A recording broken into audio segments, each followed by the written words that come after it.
Le cancer colorectal est un cancer du sujet âgé. C'est faux. Si la prévalence est aux alentours de 70 ans, on observe dans le monde entier, et donc en France, des personnes de moins de 50 ans touchées par ces cancers colorectaux. Les hommes sont les seuls concernés par le cancer colorectal. C'est faux. Sur les 47 000 nouveaux cas par an, 45% sont des femmes. D'ailleurs, ce cancer est le deuxième cancer le plus fréquent chez les femmes, après le cancer du sein. Chez l'homme, c'est le troisième cancer le plus courant, après la prostate et le poumon. Le cancer colorectal est le deuxième cancer le plus meurtrier en France, tous sexes confondus. C'est vrai, 17 000 décès par an en France, soit un décès toutes les 30 minutes dans le pays. D'où l'importance du dépistage, parce que pris à temps, 9 cas sur 10, ce cancer est guérissable. Le dépistage du cancer colorectal est uniquement recommandé pour les personnes ayant des symptômes. C'est faux.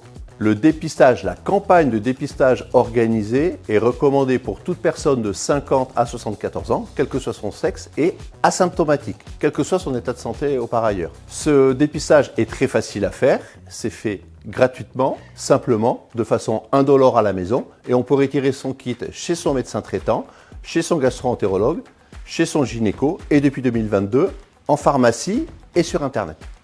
Une fatigue persistante et des troubles du transit intestinal peuvent être des signes de cancer colorectal. C'est vrai, mais la problématique, c'est qu'ils peuvent être aussi des signes d'autres pathologies. Du coup, s'ils arrivent souvent et de façon inexpliquée, il faut vraiment consulter.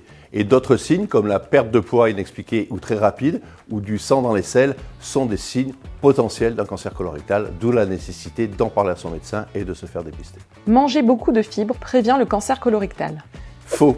Enfin, pas tout à fait, ça ne prévient pas. Mais par contre, si on fait attention aux facteurs de risque, c'est-à-dire avoir une alimentation équilibrée, ne pas fumer, boire modérément, avoir une activité physique, ne pas être sédentaire, tous ces phénomènes-là vont participer à éviter d'avoir un cancer. Malheureusement, prévenir des facteurs de risque, c'est une chose, mais ce n'est pas parce qu'on ne fume pas, on ne boit pas, on mange équilibré et qu'on fait du sport qu'on va passer au travers de ce cancer qui, malheureusement, pour la plupart des cas, est sporadique. Du coup, rejoignez-nous sur mon réseau Cancer Colorectal, une association de patients et de proches touchés par la pathologie.